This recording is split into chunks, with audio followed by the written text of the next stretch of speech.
temps ce soir de couvrir l'ensemble du sujet, mais on va essayer d'avancer dans notre réflexion. Hanouka, pour résumer, nous célébrons un duo de miracles. Miracles de nature différente. D'une part, une victoire militaire miraculeuse, puisque c'est une victoire d'une poignée de résistants menée par les Hasmonéens sur l'armée puissante et nombreuse d'Antiochus Épiphane, et ce, en 165 avant l'ère chrétienne. Le premier miracle, d'autre part, un miracle plus connu, et puisque nous allumerons la Hanouka, etc., c'est le miracle dit de la fiole d'huile, qui est rapporté, d'ailleurs c'est ce miracle qui est rapporté dans le Talmud, dans le traité Berachot 21b, et je vais vous lire très rapidement directement en français ce que dit le Talmud. Le Talmud dit, qu'est-ce que Hanouka? Nos maîtres ont enseigné, le 25 Kislev, on compte 8 jours pour la fête de Hanouka. Lorsque les Grecs pénétrèrent dans le temple, ils rendirent impures toutes les huiles qui devaient alimenter le candélabre. Dès que la souveraineté des Hasmonéens se raffermit et qu'ils vainquirent les Grecs, ils pénétrèrent dans le temple et cherchèrent l'huile. Mais ils ne trouvèrent qu'une seule fiole d'huile marquée du sceau du grand prêtre. Cette fiole ne contenait que la quantité suffisante pour allumer le candélabre pendant un jour. Un miracle se produisit et ils purent utiliser la fiole pendant 8 jours. L'année suivante, ils fixèrent ces jours en fête, en prière de louange et en reconnaissance. Donc ça, c'est la définition que rapporte le Talmud traité Shabbat relativement à Hanouka. Avec Hanouka, nous sommes donc en présence, vous serez d'accord avec moi, d'une célébration de miracles avec un S. Miracle. Et ces miracles sont venus couronner, dans les deux cas, une entreprise, une initiative humaine. En effet, s'agissant de la victoire militaire, je rappellerai un épisode rapporté dans le Midrash Maaseh Hanouka, un épisode pas suffisamment connu à mon humble avis, épisode qui serait à l'origine de cette lutte pour l'indépendance menée par les Hasmonéens. Je vais vous lire une partie de ce Midrash. Le Midrash dit que l'un des décrets en vigueur à cette époque, donc nous sommes dans l'époque de Hanouka, l'un des décrets en vigueur à cette époque consistait dans l'obligation pour toute femme de s'offrir sexuellement au gouverneur avant d'entrer sous le dé nuptial, avant d'entrer sous la choupa. Et alors, Venahadu badavar hazeh shalosh shanim ushmoneh chodashim. Et donc, cette malheureuse coutume s'est appliquée pendant Shalosh Shanim, 3 ans, ou Shmona Chodashim, et 8 mois. Asheba Maaseh Shel Bat Matatyahu Kohen Gadol Shenisket Leven Chashmonai. Jusqu'à ce qu'intervient l'épisode que je vais vous raconter. Kevan Shegia Yom Simchata, lorsque le jour du mariage de Yehudit, fille de Matatyahu, le grand prêtre, donc nous sommes le jour du mariage de Yehudit, la fille du grand prêtre Matatyahu. Ce jour-là, chez Giaz Manasuruda, Nitkapsu Kol Gdolei Israël, Yechvod Matatyahu, se sont réunis pour faire honneur à Matatyahu, donc le père de la mariée, se sont réunis autour de lui, toutes les personnes qui comptaient Kol Gdolei Israël, tous les notables du peuple d'Israël. וכשישבו לשרוד, עמדה בת מתתיהו מעל הפריון, וסיפקה כפיה זו על זו, וקרא פורפירון שלה, ועמדה לפני כל ישראל כשמגולה, בפני אביה ואמה וחותמה. Et donc, au moment, alors que toute l'assemblée était là, tous les notables du peuple d'Israël étaient réunis autour de Mattatiaou pour célébrer le mariage de sa fille Yehudit. Yehudit s'est levée et en un mot, elle s'est dénudée. Elle s'est dénudée. כיוון שראו אחיה כך, נתביישו ונתנו פניהם בקרקע, וקעו בגדיהם, ועמדו עליה להורגה. Et lorsque ses frères ont vu ce que venait de faire Yehudit, de se dénuder devant tous les gdolim, devant tous les grands du peuple d'Israël, ils se sont levés et ont pratiquement, dit le Midrash, ont voulu à sa vie même. Je passerai. À ce moment-là, elle a pris la parole. Et je vais vous lire ma traduction un peu personnelle du discours qu'elle a tenu à ce moment-là. Elle leur a dit la chose suivante.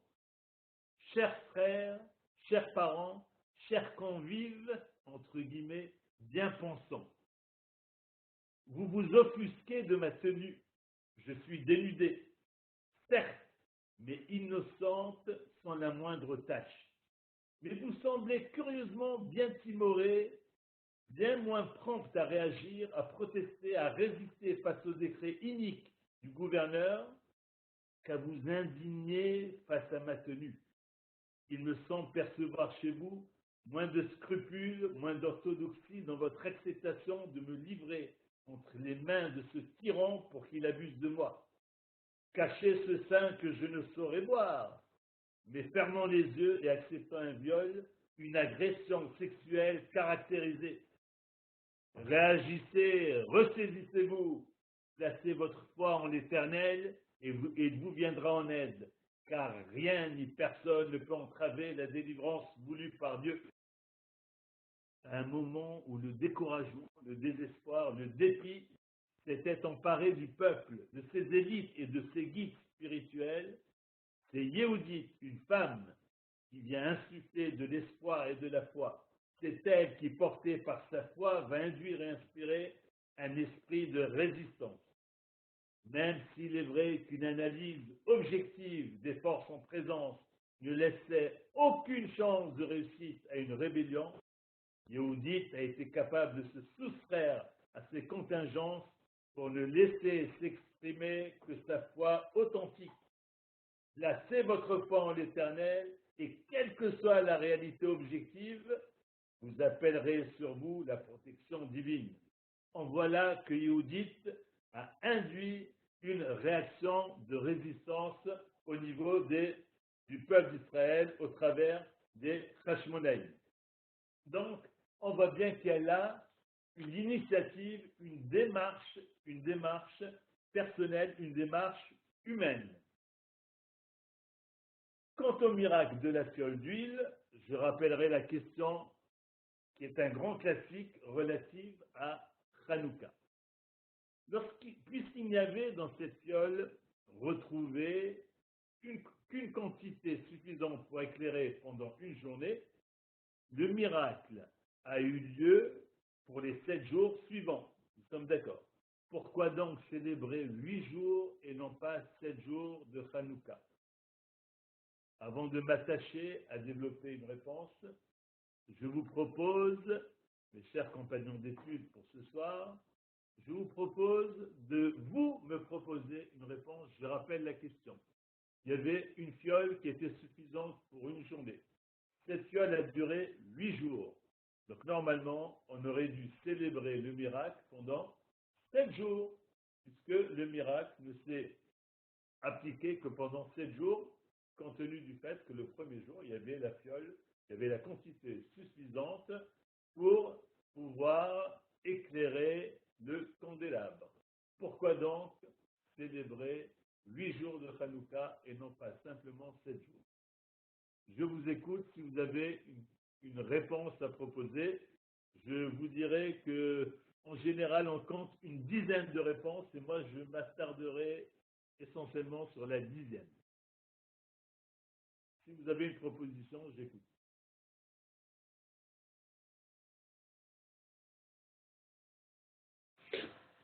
Plus personne n'ose parler ce soir? Qu'est-ce qui se passe? Allez, je tente. Est-ce que ça serait peut-être parce que le premier jour, le miracle des 8 jours est contenu déjà dans le premier jour? C'est-à-dire, le miracle des 8 jours est déjà contenu dans le premier jour. Il y a déjà... On peut développer? C'est difficile. Bon, à creuser. Je t'aide un peu, Chava. Allez, merci. Peut-être qu'elle veut dire que certaines explications disent qu'il y a 1/8 de la fiole d'huile qui est parti déjà que le premier jour. C'est-à-dire que déjà le premier jour, vous voyez déjà que c'est un miracle puisqu'il n'y a pas toute l'huile qui est descendue le premier jour. Exact. On retiendra cette réponse. Je vous ai dit qu'il y a, on compte au moins une dizaine de réponses. Et je vais, si vous le voulez bien, je vais m'attacher à développer une réponse que je vais lire en 2 mots en hébreu et que je vais développer. Shelo nita'ashu milehadlik gam biyom rishon kevan she'amra Torah ner tamid v'yadru shemachar lo yileh lahem lehadlik. La Torah nous dit ner tamid. Il fallait que le candélabre soit allumé en permanence. Ner tamid, en permanence. Or, messieurs les d'Israël qui arrivaient dans le temple pour pouvoir remettre le temple en service. Vous savez très bien qu'il va falloir, qu'il ne sert à rien d'allumer pour une journée, si le lendemain on n'a pas de quoi. Puisqu'il faut un air tamide, il faut que la lumière soit là en permanence. Donc ils auraient dû simplement, ils en avaient le droit, ils auraient pu attendre de fabriquer de l'huile en étant suffisamment théorique, etc. Je ne vais pas sur les détails. On était en droit d'attendre et d'allumer de façon à assurer une permanence de la lumière. Qu'est-ce qu'il leur a pris? Eh bien, il leur a pris quelque chose d'extraordinaire et qui est certainement un des signes de la foi des béné Israël. Rouanes Agadosh Mekayem et Am Israël Bechol Dorotai. Et essentiellement là, c'est révélateur de cette force extraordinaire qu'ont les béné Israël de ne pas s'attacher, comme je l'ai dit tout à l'heure, ne pas s'attacher simplement à une analyse des contingences temporelles, spatiales, etc., etc. Non, moi je fais ce que je peux, et Akadosh Baruch Hu, évidemment qu'il va prolonger mon action. Akadosh Baruch Hu va venir prolonger mon action parce que j'ai une foi totale dans le fait qu'Akadosh Baruch Hu va venir prolonger mon action. Et donc c'est fort de cette foi que les Bnei Israël ont allumé dès le premier jour. Donc le premier jour, on vient fêter cette foi extraordinaire qui est en réalité la clé de l'existence et de la subsistance des enfants d'Israël. Chez Ilou Baou la Asot Cheshbonot Paye Beyom Machar לא יוכלו להתקיים אפילו יום אחד. אבל ישראל אין עושים חשבונות. Les enfants d'Israël savent que lorsque on aime, on ne compte pas. Lorsqu'on est attaché à Kadosh Baruch Hu, on ne passe pas son temps à faire des cheshbonot, des calculs. Et là, samim bitronam belokehem, bechol rega, bechol maaseh katan, sheyesh biyadam, lekayem dvar Hashem, הם שמחים ועושים באמונה תמה ואינם מערערים. Les enfants d'Israël, pleins de cette foi, forts de cette foi, se lancent et prennent l'initiative, se lancent dans une démarche, étant sûrs qu'Akadosh Baruch Hu va prolonger leur démarche. Ça, c'est ce que nous fêtons également à Hanouka, et c'est la raison pour laquelle, évidemment, que le premier jour est à fêter, et je dirais peut-être encore de façon plus forte et plus essentielle que les 7 jours qui suivent. D'accord? Maintenant, je reviens à notre sujet. Aide-toi, le ciel t'aidera. Vous avez pu noter que j'ai mis un point d'exclamation et un point d'interrogation. Parce qu'on peut s'interroger. Mais c'est certainement le moment d'introduire et de définir deux termes, deux notions. Premier terme, c'est la notion de ce que l'on appelle la hishtadlut. Hishtadlut, c'est l'initiative humaine.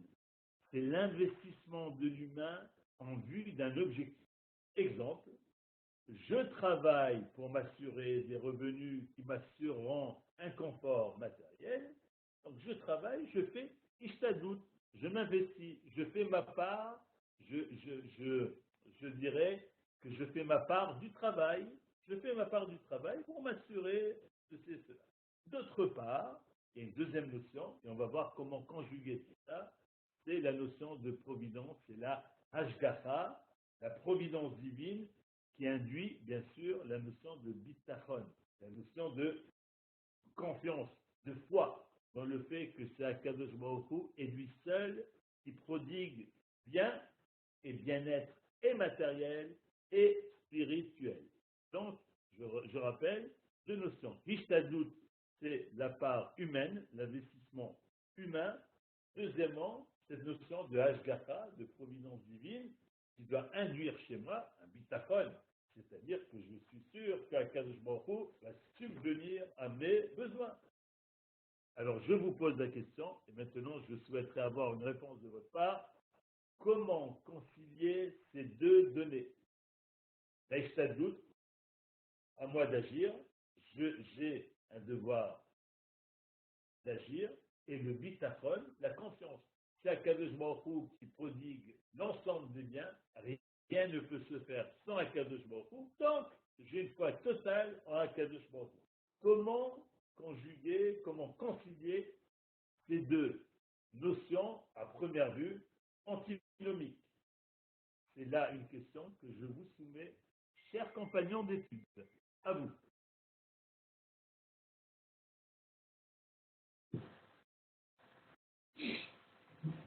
On attend toujours.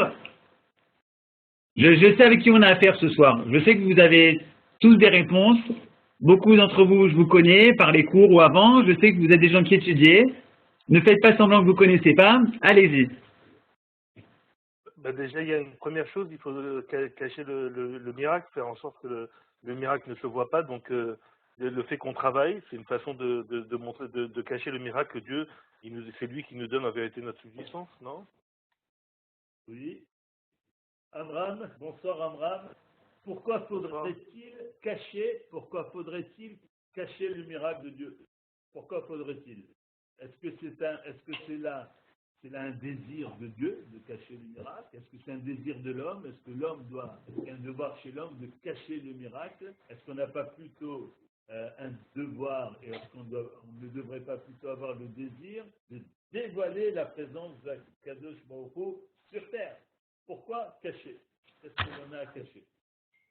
Parce que de toute façon, si le miracle n'est pas caché, on sait parfaitement que la subsistance elle vient de Dieu. C'est-à-dire on le voit tellement de façon physique qu'on n'a plus besoin il n'y a plus d'émouna. La émouna, c'est un moment parce que je travaille et que je gagne ma vie, je pense quand même que c'est Dieu qui m'a donné. Ou sinon, à ce moment-là, la émouna, elle disparaît totalement, puisque de toutes les façons, c'est concret. C'est voilà, je vais comme au distributeur, je tire l'argent, on me donne. J'ai bien entendu, tu es en train de nous dire, Abraham, que en réalité, c'est là une épreuve qui est faite, je dirais, pour sauvegarder le libre arbitre. Pour sauvegarder notre libre arbitre. D'accord, je suis d'accord avec ça. Mais je repose la question, je précise, comment concilier? La question se pose, et on va voir, c'est la Gemara va en parler, etc. Est-ce que je dois me dire, tout vient de Akadosh Baruch Hu, reste tranquille, mon ami, et tends les mains. Tends les mains, Akadosh Baruch Hu va subvenir à tes besoins. Ou alors, est-ce que je dois, moi, m'investir? Alors. Une seconde. Monsieur Feldman, vous voulez intervenir? Mon micro marche mal. Il marche très bien, on vous entend. Là, je vous entends. Hein. Mais moi, je vous entends pas très bien, c'est ça le problème. Non, c'est mon père et le micro est faible. Il est au maximum. Il essaye de se rapprocher au maximum du micro, mais c'est à vous. La question que je voulais vous poser, en fait, il y a une double question. Oui. Vous parlez de providence humaine, de providence divine. Est-ce que vous ne croyez pas que c'est un terme qui est plus utilisé par les goïms que par nous? Et d'autre part, à quoi ça sert de dévoiler un miracle ou un pseudo-miracle si la Kadosh Baruch Hu est un tout? Alors, pour ce qui est de la notion de providence, oui, j'ai bien dit qu'il s'agissait de Ashgacha. J'ai prononcé le mot Ashgacha, aussi bien une Ashgacha clalite qu'une Ashgacha pratique. C'est-à-dire que je dois avoir la conscience en tant que croyant. Croire, c'est pas croire dans quelque chose qui est désincarné. Il ne s'agit pas d'une croyance désincarnée, il s'agit d'une croyance vécue au quotidien. Je suis persuadé, j'ai la conscience permanente que c'est que Kadosh Baruch Hu a un regard sur mon histoire individuelle, un regard sur l'histoire collective singulière du Ham Israël et un regard sur l'ensemble de l'humanité. Je définis providence comme ça, en tout cas, par rapport au judaïsme. C'est-à-dire que c'est une conscience qui va avoir des effets au niveau comportemental. Il ne s'agit pas d'une conscience qui est désincarnée. Non, ça va changer mon mode de vie, ça va changer mes démarches, mes initiatives. Je dois savoir à tout moment que je ne suis pas seul. Il y a un regard porté sur moi, un regard tout à fait, une présence de Kadosh Baruch Hu. Et d'ailleurs, j'irai plus loin, mais sans développer, si cette présence, s'il devait avoir la moindre déconnexion, c'est ma vie même qui serait remise en question. D'accord. Votre deuxième question, c'était, si j'ai bien compris, Mais excusez-moi. Kadosh Baruch Hu est un tout. Ouais, c'est-à-dire C'est un tout. Et donc, pourquoi faire une différence pourquoi entre un dissocier pseudo-miracle comme un pseudo-miracle comme la fiole, ou contre l'attaque de la lutte entre les faibles et les forts? Oui. Alors, c'est une excellente, évidemment, une excellente question puisque et c'est ce que nous allons voir au cours de notre développement. La question se posera de savoir qu'est-ce que la nature si ce n'est un miracle permanent. On définit le Olam, la création, le monde, le Olam Milachon et Alem, c'est-à-dire que Akadosh Baruch Hu, en réalité, a jeté, et là je rejoins ce que disait tout à l'heure Abraham, a jeté une espèce de voile sur sa création pour permettre l'expression du libre arbitre, pour que nous soyons à nous de choisir, à nous d'opter pour la droite ou la gauche, à nous d'opérer des choix. Et ces choix ne sont possibles qu'à partir du moment où il y a ce He'alem, c'est-à-dire cette espèce de voile jeté sur la création. Mais en réalité, il suffit de soulever ce voile, et c'est peut-être notre rôle, et c'est notamment un des rôles singuliers, et je ne développerai pas du jour du Shabbat.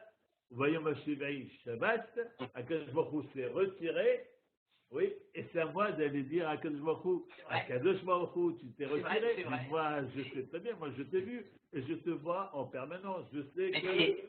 Mais ça on le sait dans le psaume 139. Akadosh Baruch Hu, pardon. Si on lit le psaume, le Télim 139, on a toutes les explications de ce que vous êtes en train de raconter. Oui. Excusez-moi, docteur. Voilà. Alors, si vous voulez bien. Donc, je pense qu'il y a un Midrash Rabbah qui est directement en relation avec la paracha de la semaine. Vous savez qu'à Hanouka, on s'attend toujours avec la paracha de Mikel. Et il y a un Midrash Rabbah dans cette paracha qui est rapporté d'ailleurs par Rashi et qui constitue à mon avis la meilleure introduction à notre questionnement. La place de la Hishtadlut et la place qu'on laisse à la Hashgacha, si c'est à nous de la laisser. Donc je lis le Midrash, je vois qu'il est rapporté, vous l'avez en texte là, je dis tout de suite. Davar, alors le verset. Ashrei hagever asher tam Hashem yiftacho velo fana el rehavim vestate chazav. On nous cite un des psaumes des Teilim, un verset dans les Teilim, qui dit la chose suivante, Ashrei Hagever, heureux est l'homme, Asher Sam Hashem Istacho, qui met sa confiance en l'éternel, Velo Pana El Rehavim, Vesatechazav, et qui ne se tourne pas vers des arrogants, des orgueilleux, pour les solliciter. Très bien, donc ça c'est le verset de Teilim. Le Midrash, suivez avec moi, Davar Acher, Ashrei Hagever, Asher Sam Hashem Mistacho, heureux est l'homme qui met sa confiance en Akadosh Baruch Hu, virgule, Zé Yosef. Il s'agit de Yosef. Yosef, c'est l'acteur principal de notre paracha. D'accord? Velo Pana El Rehavim, et ne se tourne pas pour les solliciter, ne se tourne pas vers les arrogants. Les différentes traductions de Rehavim, je vais me limiter à celle-ci. Alors, cette deuxième partie, qu'est-ce qu'elle va nous apprendre? Ouh là là, Yosef, parce qu'il a sollicité le maître échanson et qu'il lui a dit Zechartani, tu te souviendras de moi, Viskartani, et tu me rappelleras aux parents lorsque tu reprendras ton service auprès du pharaon. Nitosaflo Shte Shanim. Il a eu droit à du rab. Il a eu Yosef parce qu'il a sollicité le Sar Hamashkim, parce qu'il a sollicité le ministre échanson, de solliciter pour lui dire lorsque tu vas reprendre ton service auprès du pharaon, s'il te plaît, souviens-toi de moi et rappelle mon existence à pharaon. Et rappelle-lui qu'il y a un Hébreu jeté en prison de façon tout à fait injuste, de façon à ce que tu puisses contribuer à me faire sortir. Parce qu'il a sollicité un humain, nous dit le Midrash, il a eu droit à 2 années de prison supplémentaires, d'où le début de notre paracha, Vaïmiket Shenataim Yamim. Après, au bout de 2 ans de qui, de quoi? Ce sont les 2 ans que Yosef a, entre guillemets, mérité du fait qu'il a osé solliciter un humain. Et là, nous sommes véritablement au cœur de la question. Je vous pose la question. Comment concilier les 2 enseignements de ce Midrash qui semblent s'opposer? Vous l'avez bien vu. Yosef est-il un homme de foi, comme le dit le début du Midrash? Ashra Geber, Asher Sam Hashem Yisafo, heureux est l'homme qui met sa confiance en Dieu. C'est Yosef, affirme le Midrash, il s'agit de Yosef. Donc Yosef est présenté comme un homme de foi, oui. Ou alors, deuxième partie du Midrash, Galidé, Shamar, Lessar, Amashkim, oui, et Velo Fanel Rabim, il ne s'est pas tourné, il n'a pas sollicité des arrogants, etc. Il s'agit toujours, on nous dit, de Yosef qui a sollicité des arrogants. Qui sont ces arrogants? C'est de Sarah Mashkim. Très très bizarre. Comment Midrash et la suite du Midrash? Il faut prendre une position. Est-ce que Yosef est un homme de foi? Est-ce que Yosef est un homme qui manque, qui est au niveau relativement à sa foi? Est-ce que vous avez une réponse, mes amis? De ce Midrash, est-ce que l'on tire que Yosef est un homme de foi? C'est le début du Midrash. Et tout de suite après, le Midrash nous dit, dans le même Midrash, on nous dit, il a eu une faille dans sa foi, puisqu'il a sollicité un humain. Et d'ailleurs, je poserai une deuxième question et je vous laisserai donner votre appréciation. Deuxième question, mais comment peut-on condamner Yosef pour avoir saisi cette opportunité qui, évidemment, dans l'esprit de Yosef, cette opportunité était voulue par Akadosh Baruch Hu, voulue par Dieu. C'est clair dans l'esprit de Yosef. Donc, opportunité, Yosef s'est trouvé face à une opportunité de se servir de la contribution d'un humain comme instrument de ce que j'appelle la providence divine. L'ashgacha de Akadosh Baruch Hu, la présence agissante de Akadosh Baruch Hu, Yosef l'a interprété comme ici s'exprimant par le fait qu'il lui a envoyé ce Sarah Mashkim qui va pouvoir intervenir. Comment condamner Yosef pour ça? À moins que l'on essaye de nous faire dire qu'il faudrait abandonner tout Ishtadlout et laisser opérer exclusivement cette providence divine, c'est-à-dire, je m'assois et je me dis, moi je suis un homme de foi, Akadosh Baruch Hu va subvenir à l'ensemble de mes besoins. Comment doit-on entendre ce midrash? J'aimerais bien vous entendre.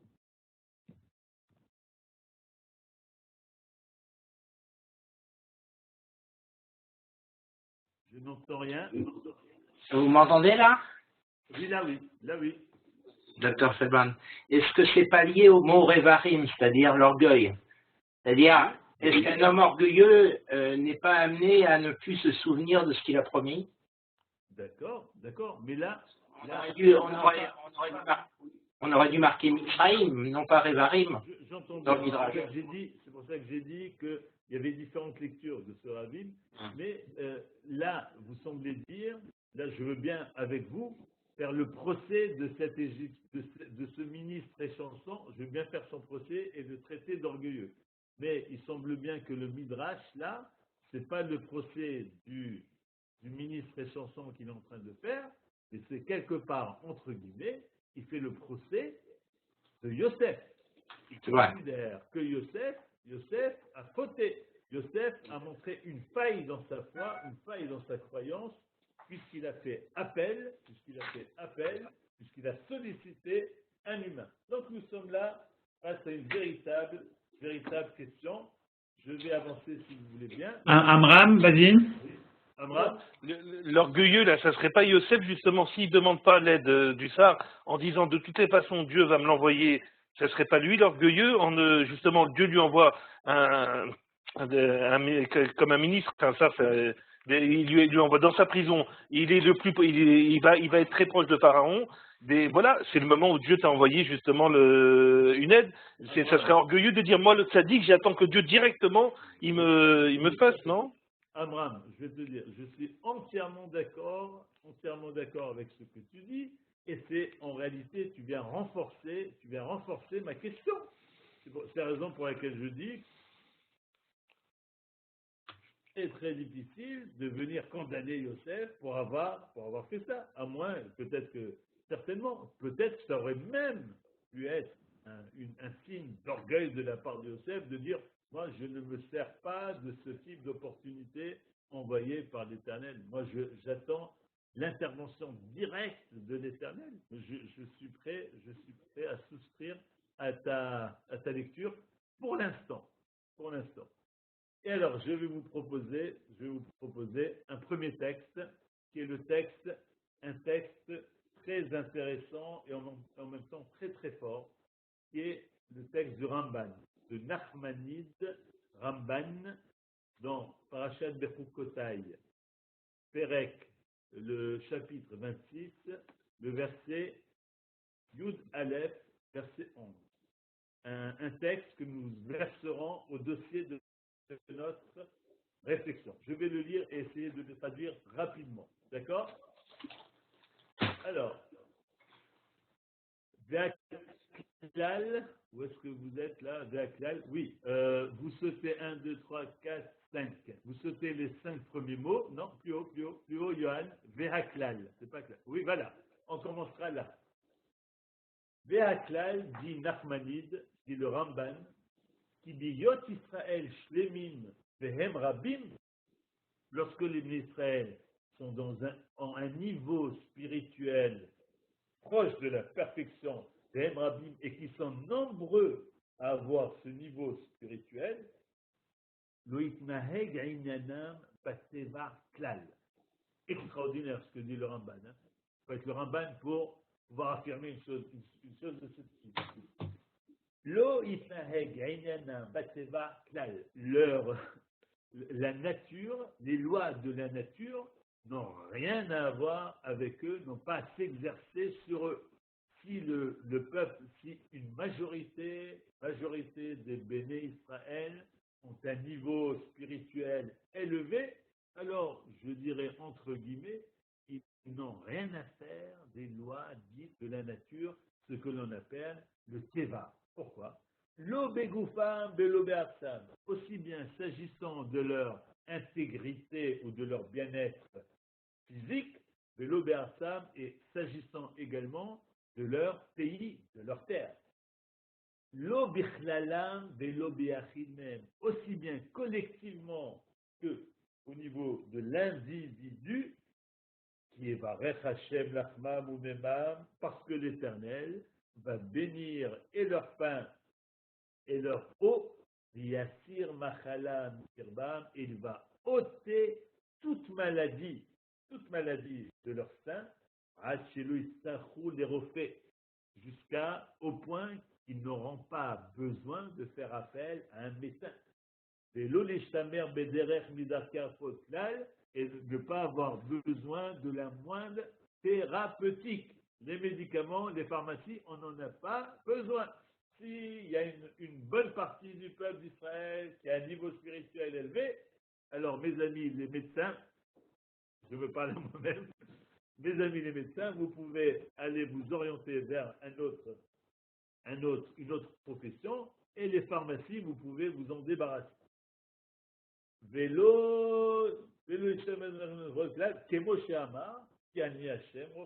Comme il est dit clairement dans la Torah, car moi l'Éternel, je suis ton guérisseur, je suis ton médecin. Donc tu n'as pas à faire appel à un médecin pour avoir besoin de médication. Et d'ailleurs, dit le Ramban, je ne suis pas dans une espèce de, je suis pas en train de décrire une réalité que l'on n'a jamais connue. D'ailleurs, c'est ce que faisaient les tzadikim, les justes, au moment où il y avait la prophétie en Israël, même lorsqu'il arrivait que par un péché, il puisse tomber malade, il n'allait pas consulter lorsqu'il arrivait que du fait d'un péché, il tombe malade, il n'allait pas consulter un médecin, ils allaient consulter qui? Ils allaient consulter le prophète.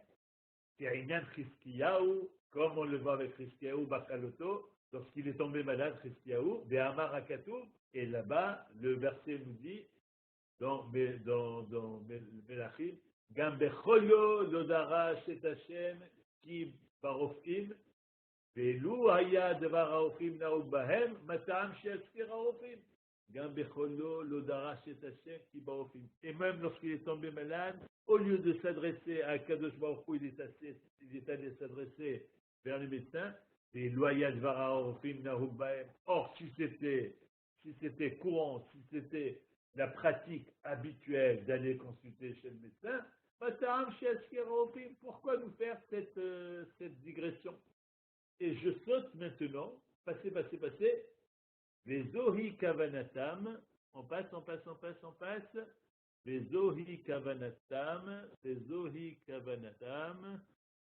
oui, veomram, verapo yerapé. Et d'ailleurs, c'est là la kavana, l'intention des Chachamim, lorsqu'ils ont dans Baba Kama, dans le Talmud Baba Kama, lorsqu'ils ont interprété le verset qui dit Verapo Yerapé, la répétition, et il se soignera.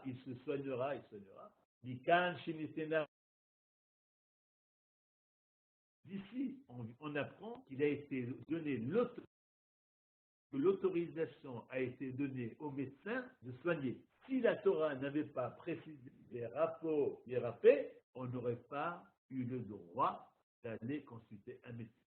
Lo amrou shinitna reshut la cholé les trapot, et d'ailleurs, le Ramban fait là une interprétation tout à fait intéressante. Lo amrou shinitna reshut la cholé les trapot, les Chachamim n'ont pas dit que la Torah nous a dit que on a donné l'autorisation à la personne malade d'aller consulter le médecin. Non. Et là, Kevan Shechala, Cholé ou Valé Trapot, qui n'a rag de faute, mais si quelqu'un est tombé malade, et qu'il cherche à se soigner, כי נהג ברפואות, והוא לא היה מעדת השם שחלקם בחיים, et qu'il a l'habitude de se servir de sa pharmacie, parce qu'il ne fait pas partie il ne fait pas partie des tzadikim, des Israël qui eux se situent un peu au-dessus de la mêlée, et la refait les soratsumon bifrato. Alors là, on dit, bon, eh ben, mon ami, si tu ne fais pas partie de ceux qui ont un niveau spirituel très élevé, et que ces messieurs qui ont un niveau spirituel très élevé sont suffisamment nombreux au sein du peuple juif, oui, si tu ne fais pas partie si tu n'es pas dans ce contexte-là, et donc dans ta pratique quotidienne, tu vas consulter le médecin, alors on donne l'autorisation au médecin de te soigner. Pérapo, irapé, mais quand je suis à la réchaud de la refait, pérapo. Extraordinaire. Donc, qu'est-ce qu'on leur va retenir de ce commentaire de Nachmanide? On va retenir la chose suivante. On va retenir que normalement, si nous étions dans un niveau spirituel suffisamment élevé, oui, il n'est pas question de nous sentir attachés ou soumis, de nous sentir soumis, entre guillemets, aux lois de la nature, aux thérapies, aux médicaments, aux thérapeutes, aux médecins, etc. Pas du tout, mon ami. Tu as un téléphone direct, tu as une ligne directe avec Akadosh Baruch Hu, et cette ligne directe peut passer par le biais du Navi, par le biais du prophète. Alors tu vas t'adresser directement par le biais du prophète à Akadosh Baruch Hu, voire tu vas t'adresser directement avec Akadosh Baruch Hu par une bonne prière, par une bonne fila, et les choses vont être réglées de cette façon-là.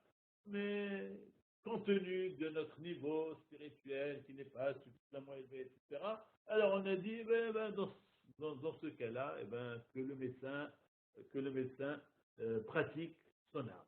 D'accord? Donc ça, c'est le premier texte à verser à notre dossier. Deuxième texte, c'est la Gemara dans Ta'anit, maintenant, qui a réussi à décoder et à dépasser l'épreuve que constituent les lois de la nature. Et là, je rejoins ce qu'Abraham a dit tout à l'heure. Oui, les lois dites de la nature sont une épreuve, et l'individu qui a réussi à dépasser cette épreuve va voir Akadosh Baruch Hu se comporter avec lui de façon dévoilée.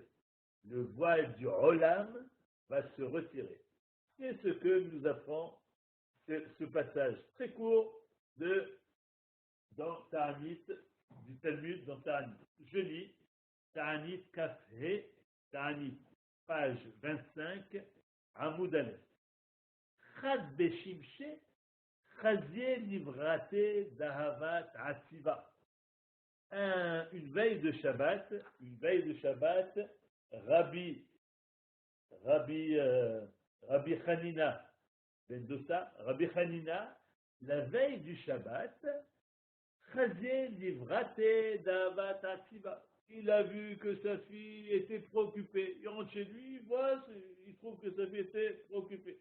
Amarle, il lui a dit, Biti, c'est Mayatsibat, ma fille, pourquoi donc es-tu préoccupée? Amrale, elle lui a répondu, Kli shel chomet titralefli bichli shel shemen. Papa, j'ai commis une erreur. Quand j'ai rempli les nérotes pour Adakat, nérotes de Shabbat, j'ai mélangé, il y avait un peu d'huile, et moi, au lieu de rajouter de l'huile, qui est suffisamment d'huile pour éclairer les neurones de Shabbat, qu'est-ce que j'ai fait? Nitralefli, promet. J'ai mélangé, je me suis trompé et j'ai mis du vinaigre au lieu de mettre de l'huile. Et les Shabbat, et j'ai allumé. Donc, on peut parier que ça va durer une demi-heure, 1 heure, et après, quand l'huile aura été consumée, il ne restera que du vinaigre, et on n'aura pas les nérotes pour l'ensemble du Shabbat. Amarla, le papa, Rabbi Hanina, il répond, Biti, ma fille, Maïr Patla. Pourquoi c'est une préoccupation pour toi? Misha Amar la Shemen Beidlot, ou Yomar la Chometz Beidlot, que celui qui a dit à l'huile de pouvoir éclairer et alimenter la mèche, Yomar, la Chometz, eh bien, il va dire, celui qui donne, qui intime l'ordre à l'huile de pouvoir alimenter la mèche, eh bien, il va intimer l'ordre au vinaigre pour alimenter cette mèche. Donc, ne te fais pas de soucis. Alors, qu'est-ce qui est arrivé?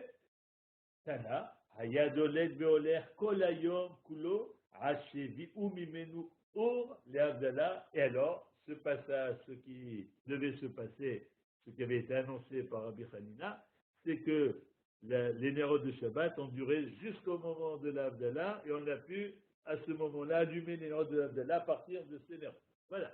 Donc, ça a marché. Mishama, la Shemen, Veidlok, Yomar, la Chomet, Veidlok. Extraordinaire.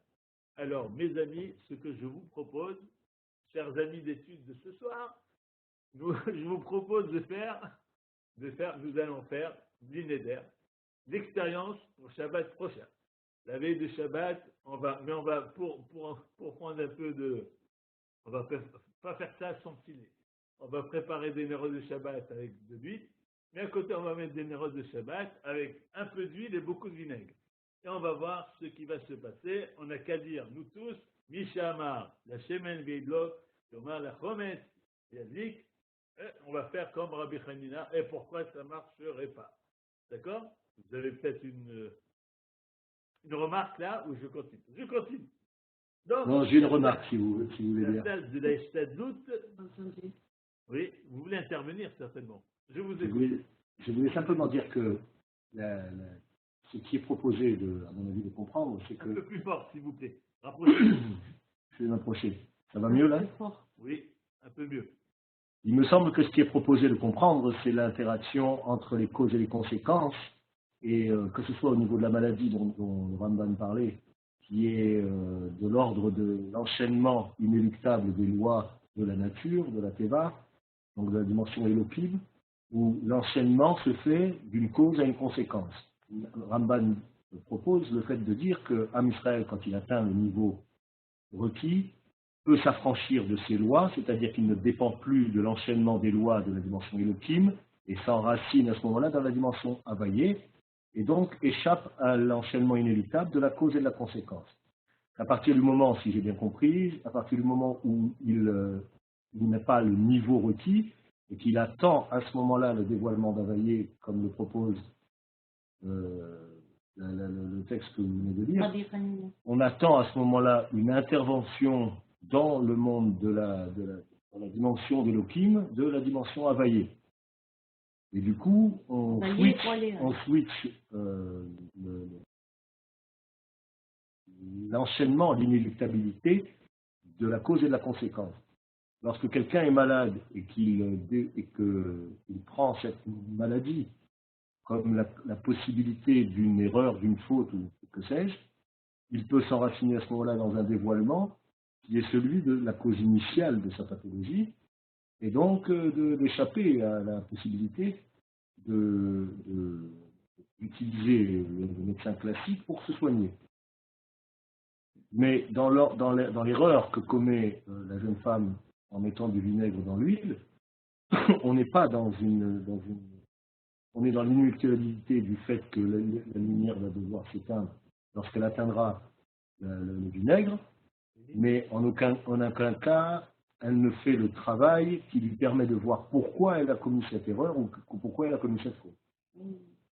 Dans le vinaigre.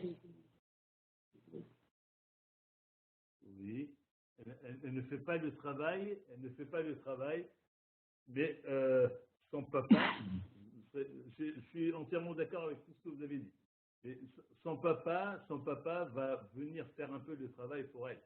Son papa va venir faire le travail pour elle parce que son papa, il vit avec la conscience permanente que Akadosh Baruch Hu, il est Eilat Hailot. Et c'est très intéressant ce que vous avez dit, c'est la relation de cause à effet. Nous sommes tous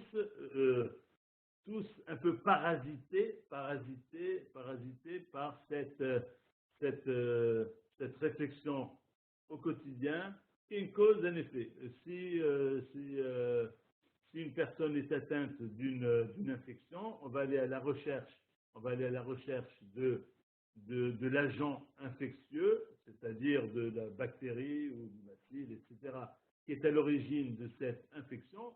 Lorsqu'on aura trouvé l'agent infectieux, lorsqu'on aura identifié l'agent infectieux, on va dire, on sait exactement pourquoi cette personne est tombée malade, pourquoi elle a subi une infection. Donc, il suffit de traiter l'agent, par une bonne antibiothérapie, on va venir à bout de l'infection. Et c'est notre tort, c'est notre façon de réfléchir. Non, mais justement, Ça reste en cours de réflexion. Parce que les Chachamim nous ont je dirais, on cherchait à nous habituer à aller plus loin. C'est-à-dire, une personne il n'a pas compris. malade, c'est très bien d'identifier l'agent infectieux, c'est parfait. Mais il faut remonter un peu plus haut et se dire. Et voir pourquoi. Pardon? Et voir pourquoi j'ai attrapé cette bactérie. Pourquoi? Et quelle est à ce moment-là? Oui, pourquoi ça m'arrive à moi à ce moment-là de ma vie, et pourquoi ça arrive sur tel organe et pas sur tel organe. Et ça demande une certaine finesse, une capacité d'introspection que tout le monde n'a pas, mais qu'il faudrait que chacun de nous travaille pour se dire que peut-être que si j'ai une entorse de la cheville, c'est peut-être pas par hasard. Comme il se trouve que ça fait 3 mois que j'ai marqué un peu le pas. J'ai marqué le pas pour aller à la tfila ou pour courir pour une mitzvah, etc. Akadosh Baruch Hu vient me réveiller et me dit, c'est Yisourim chez la Hava, il vient par des épreuves d'amour me dire, eh bien, ta cheville, je vais la titiller un peu, une entorse, je vais titiller ta cheville et peut-être que toi, tu vas être capable de remonter par un travail d'introspection jusqu'à identifier la véritable cause,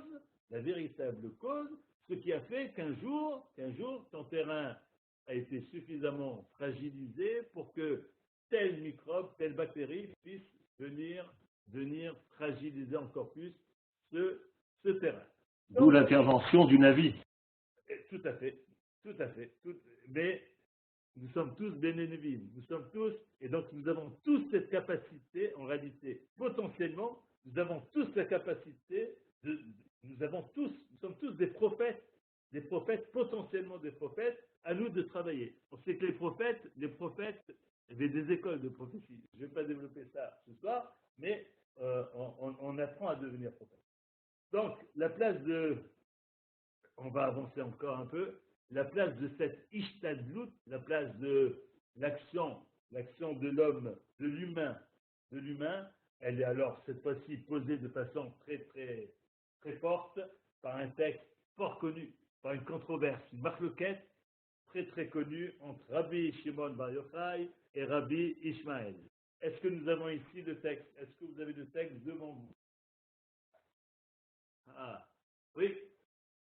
Alors, le texte dans Berachot 25, Hamoud Bet. Berachot. Alors, je vais lire en même temps que vous. Aïe. Tanou Rabanan. Donc, on enseigne. Ve'asafta deganecha. Et tu ramasseras, tu récolteras deganecha, ton blé, ta récolte. Matalmud lomar. Qu'est-ce qu'on vient nous apprendre ici? Depuis Shenema, Luyamush Sefer Torah Zemipicha, Yachol Devarim Kirtavan, Talmud Omar, Ve'asafta Deganecha, Haneg Bahen Minag Derecheret, Divrei Rabbi Ishmael. Donc, un verset que nous connaissons tous, puisqu'il fait partie du schéma, Ve'asafta Deganecha, Ve'tirosha, Ve'tzarecha. On nous dit, donc, Vayim Shamoa Tishmeru, si vous écoutez la voix de l'Éternel, alors tu pourras ramasser ton blé. La Gemara pose la question, qu'est-ce qu'on vient de nous apprendre? Et si on ne nous avait pas dit, je ne ramasse pas ton blé, si on avait dit, tout ira bien. Matalmoudoma, les filles chez Neymar. Et le problème, il y a un vrai problème en réalité. Parce que par ailleurs, il est écrit, Lo Yamush Sefer Torah Zemicha, il ne faut pas que ce livre de Torah bouge de ta bouche, c'est-à-dire qu'il faut que tu sois investi dans l'étude de la Torah en permanence. Il y a Chol des Barim, Kirtabam, tu aurais pu prendre des choses à la lettre. Tu aurais pu dire, ouh là là, il ne faut pas que le livre de Torah bouge de ma bouche, donc il faut que je sois toute la journée en train de lire le Torah toute la journée. Donc il n'y a pas de place pour aller faire autre chose, pour aller m'adonner à ma profession. D'accord? Talmud Lomar, c'est la raison pour laquelle la Torah vient dire non, non, non. Ça veut dire quoi? C'est-à-dire qu'il y a une place pour le travail et une place pour l'étude de la Torah. C'est ce qu'on appelle aujourd'hui Torah Va'avoda. Il y a une place pour le travail, une place pour la Torah. Du vrai Rabbi Ishmael. Ça, c'est l'opinion de Rabbi Ishmael. Rabbi Shimon ben Yochai Omer. Rabbi Shimon ben Yochai, oulala, il ne l'entend pas de cette oreille. Efshar Adam Choresh Bifrat Harisha. J'aime beaucoup ce texte, il est extraordinaire. Efshar Adam Choresh Bifrat Harisha. Est-ce qu'il est possible que. Alors, on va prendre l'agenda. On va faire l'agenda sur l'année. On va prendre l'agenda. Alors, il y a toute une période de l'année, il y a toute une saison où on va passer son temps à quoi? La charoche, on va labourer. Donc, on va labourer au moment où on doit labourer. Bezorea, Bishazerea, et on va semer au moment où on doit semer. Bekotser, Bishat Ketsera, et on va récolter au moment où il faut récolter. Vedash, Bishat, Bisha, et il va séparer des grains au moment où il faut. Bezoré, Bishat Aroua, et il va, je ne me rappelle plus comment on appelle, quand on lance le blé pour séparer le blé du reste.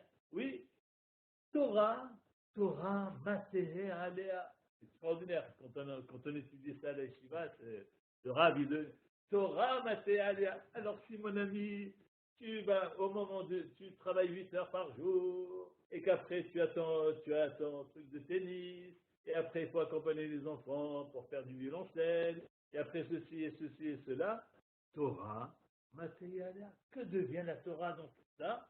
Que devient? Et là, Rabbi nous dit Rabbi Shimon Bar Yochai, pas du tout. Bisman chez Israël, au moment où les enfants d'Israël s'inscrivent dans la volonté et dans le projet de Akadosh Baruch Hu, Melartan Naaset Adede Acherim, et bien leur travail, leurs besoins matériels sont assurés par les Acherim, par les autres. Comme il est dit, Ve'amdu Zarim Ve'raot Sonchem.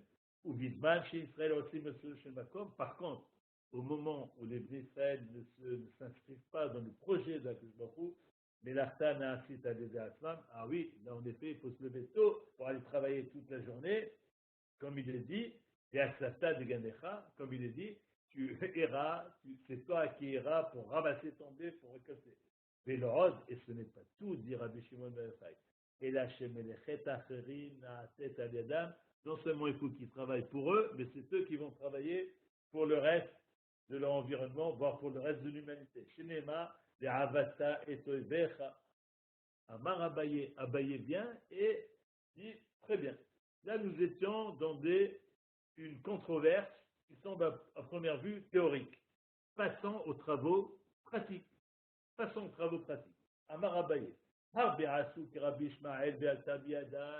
Beaucoup ont fait comme Rabbi Ishmael, c'est-à-dire, je vous écoute, Torah, Avoda, c'est-à-dire qu'ils ont beaucoup étudié, mais ils ont laissé un peu de temps pour assurer leur subsistance, oui, c'est Akta Biadan, et c'était une réussite.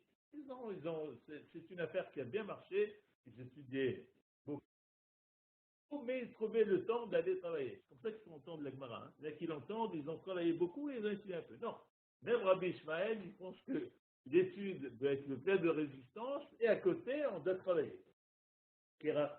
Arbe Asou qui Rabbi Ishmael Be'ata Biadan, qui Rabbi Shimon Bar Yochai, et d'autres ont fait comme Rabbi Shimon Bar Yochai, mais Be'ata Biadan, et beaucoup ont voulu faire comme Rabbi Shimon Bar Yochai, et ça n'a pas du tout marché. Pourquoi ça n'a pas marché? Est-ce à dire que c'est Rabbi Ishmael qui emporte l'affaire? C'est lui qui a raison, il faut absolument Torah Vavoda, il n'y a pas de place pour la Torah seul, qu'est-ce qu'il faut en conclure? Qu'est-ce qu'il faut en conclure? Alors, on arrive, le temps avance, oulala. On arrive pratiquement, on va essayer de tirer un peu les enseignements de ce que nous avons dit. Je ferai ça en deux, trois points. Et après, j'écouterai un peu les remarques et les ajouts que vous pouvez faire pour enrichir un peu un début de développement. J'ai essayé ce soir de proposer un début de réflexion. Il faut que l'on arrive à la conclusion suivante, à mon humble avis, mais il se trouve que des Chachamim ont développé ça également. La notion de relativité de la Ishtadlut qui est autorisée. Parce qu'on revient quand même à notre question. Notre question, c'est est-ce qu'il faut de la Ishtadlut? Est-ce qu'il faut que j'intervienne? Est-ce qu'il faut que j'aille au travail pour assurer? Ou est-ce que je dois faire plutôt comme Rabbi Shimon Bar Yochai? Est-ce que Yosef a eu raison de faire un peu d'Ishtadlut, de solliciter le ministre des chansons? Ou est-ce qu'il aurait dû absolument ne pas le faire? La réponse est tout à fait pratiquement claire. Cette notion-là, cette notion de l'Ishtadlut autorisée, c'est un problème de curseur. Oui, elle est tout à fait relative. Elle est directement fonction, et écoutez bien noter, elle est inversement proportionnelle, l'Ishtadlut autorisée, elle est inversement proportionnelle au niveau spirituel de l'individu. Plus un individu va s'élever et avoir un niveau spirituel élevé, plus il faut, et il va le faire normalement automatiquement, mais il faut qu'il réduise ses Ishtadlut. Oui, plus on s'élève spirituellement, moins on doit s'investir dans l'Ishtadlut, moins on doit s'investir au niveau matériel pour assurer notre... Parce que Akadosh Baruch Hu prend le relais, il finit par tout assurer, mais on n'est pas tous Rabbi Shimon Bar Yochai. Nous ne sommes pas tous Rabbi Shimon Bar Yochai, donc retenons cette notion de relativité. L'Ishtadlut autorisé est inversement proportionnel au niveau spirituel de l'individu. Deuxième point, j'aimerais proposer une lecture personnelle, cette fois-ci, du Midrash que nous avons lu s'agissant de Yosef. Je dirais la chose suivante. Le Midrash, comme vous l'avez tous compris, comprend deux parties. Première partie où on affirme heureux est l'homme qui place sa confiance en Akadosh Baruch Hu, le Midrash, pour éviter tout équivoque, vient et pose les choses. C'est Yosef. Ça, c'est Yosef. Donc, si tu veux savoir si Yosef est un homme de foi ou pas, non seulement il est un homme de foi, mais ce verset-là se rapporte à Yosef, à Shersam Hashem Yitacho, qui place sa confiance en Akadosh Baruch Hu, c'est Yosef. Donc, ça, c'est clair. Yosef est un homme de foi. Alors, comment on va expliquer la deuxième partie du Midrash? Et parce qu'il a sollicité, mes amis, c'est une lecture personnelle, donc elle est ouverte à la critique, et je suis prêt à vous écouter. La deuxième partie vient nous dire la chose suivante. Il se trouve, la première partie vient nous dire que Yosef, même dans sa sollicitation, évidemment que Yosef savait parfaitement, il a vécu ça, clairement, à 100%, pas à 99%, il a vécu ça comme une main tendue de Akadosh Baruch Hu. Akadosh Baruch Hu lui a envoyé un instrument pour qu'il le... Donc Yosef a eu raison de le faire. Yosef, ce n'est pas une faille dans sa foi. Mais il se trouve la chose suivante, et ça peut arriver à chacun de nous. Nous, on peut être tout à fait de bonne foi. Mais il se trouve que la Torah, dans son récit, lorsque la Torah raconte l'histoire, elle ne nous dévoile pas l'intimité de la pensée de Yosef.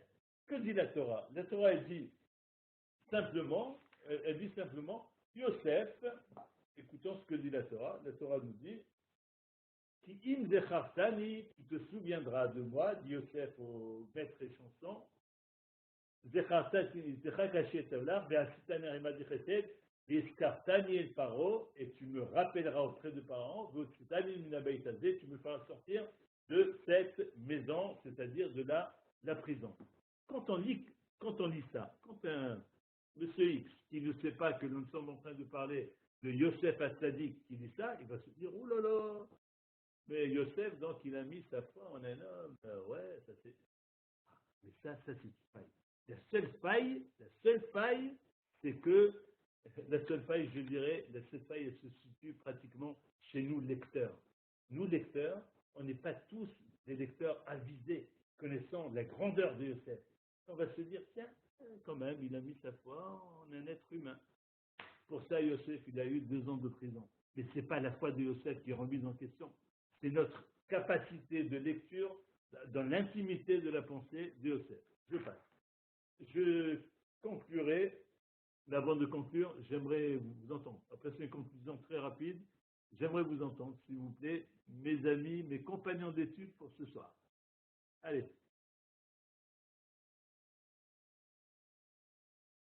Monsieur Feldman. Oui. Oui. Je pense que... Oui, mais bon. Comment dire? Les deux... Comment dire? Le fait de mettre sa confiance en l'homme, c'est une malédiction, d'après Yermenia. Donc, et les 2 années s'expliquent, à mon avis. Votre, comment dirais-je, interprétation est très intéressante, j'avoue. Mais je pense quand même que les 2 années s'expliquent d'une part parce qu'il y a une malédiction à mettre sa confiance en l'homme, et qui met sa confiance en l'homme s'éloigne d'Hachem. Donc ça explique les 2 années. Oui, d'accord. Mais comment, dans ce cas-là, expliquer comment lire la première partie du Midrash qui commence par dire Asher Gever, Asher Sam, Hashem Miftacho, heureux est l'homme qui met sa confiance en Akadosh Baruch Hu. Et qui est cet homme? C'est Yosef. Yosef. On est là dans une espèce de contradiction. Non, parce qu'il l'avait déjà. On savait déjà que Yosef avait sa confiance en Dieu. Oui. Comment dirais-je, dans la paracha précédente. On ne va pas revenir sur le problème de la paracha précédente, mais on sait déjà que quand Yosef va se diriger vers ses frères, il sait déjà ce qui va lui arriver.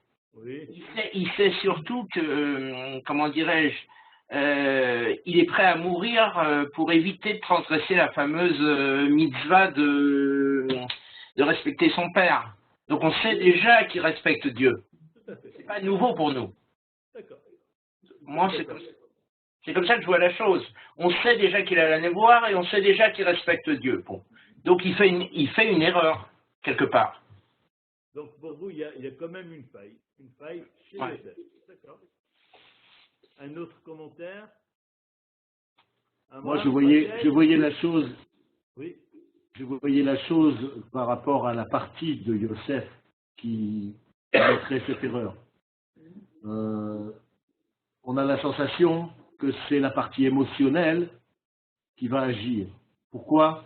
Parce que les chansons oublient ensuite la demande de Yosef. C'est-à-dire qu'il n'y a pas là la névoie dont il est capable. C'est pas elle qui est en action avec l'intermédiaire qu'est les chansons. Parce que si c'était elle, évidemment, le chanson n'aurait pas oublié Yosef au fond de sa geôle. C'est donc une partie plus faible de Yosef qui peut peut-être s'exprimer à ce moment-là, et peut-être la dimension plus émotionnelle, qui vient d'un niveau, ça n'entache pas et ça n'entame pas la capacité de foi de Yosef, mais quelque part, quelque chose en lui qui le fait très humain, c'est peut-être cette dimension émotionnelle qui peut s'exprimer. J'aime beaucoup. Rachel, où es-tu? Amram? Bon, je vais... Rachel, on t'entend? Vous Rachel? m'entendez? Oui. Oui. Ah, je suis là, j'ai écouté, c'était passionnant comme d'habitude. C'est une idée? Oui. Ok. Alors, je vais conclure, si vous voulez bien, par un midrash fort connu. Bereshit bara Elohim et Hashamaim et Haaretz et les ténèbres recouvraient la face de l'abîme, nous dit la Torah. Les ténèbres recouvraient la face de l'abîme. Le Midrash fait correspondre les ténèbres, Chosher, avec la civilisation grecque, avec la civilisation hellénique. Le Midrash dit Chosher zu malchut Yavan. Chosher, l'obscurité, c'est la gouvernance, c'est la royauté, c'est le royaume de Yavan grec. Sheheshicha eneha shel Israël bigzerotehen, qui a cherché à obscurcir, civilisation qui a cherché à obscurcir le regard des Israël par ses décrets. Obscurcir le regard. Je dirais pour conclure que les lumières de Hanouka constituent la réponse, l'antidote, constituent la réponse à cette tentative de faire disparaître la singularité du regard juif. Un regard qui en permanence perçoit la main agissante de la providence divine, aussi bien dans l'histoire individuelle que dans l'histoire collective. Je vous souhaite à tous un regard éclairé, un regard éclairant. Hanouka Sameach, et je me ferai une joie de vous retrouver très bientôt. Hanouka Sameach. Hanouka Sameach. Hanouka Sameach. Hanouka Sameach.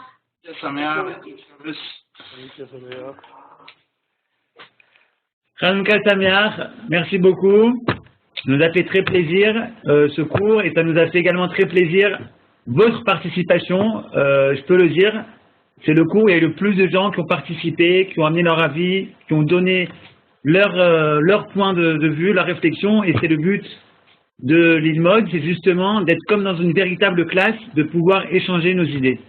Donc merci à vous tous. Le prochain cours, il sera que lundi prochain. Donc demain c'est les vacances pour tout le monde. Dimanche, le Rav Atto ne pourra pas donner cours. Donc le prochain cours, ce sera uniquement lundi soir avec Madame Marouani qui continue son cycle sur la Tfila, suivi de Monsieur Gerfinkel qui nous parle justement du conflit israélo-palestinien. Les cours sont enregistrés sur fr.lidmod.org. Et la dernière chose, si vous avez Facebook, faites-nous un like sur Torah Mitzion, car à ce moment-là, vous êtes au courant des nouvelles conférences qu'on met en ligne et des lives qui sont à venir. Voilà, merci beaucoup. Hanouka Sameach à vous tous. Ça nous a fait très plaisir et voilà. Shabbat Shalom déjà.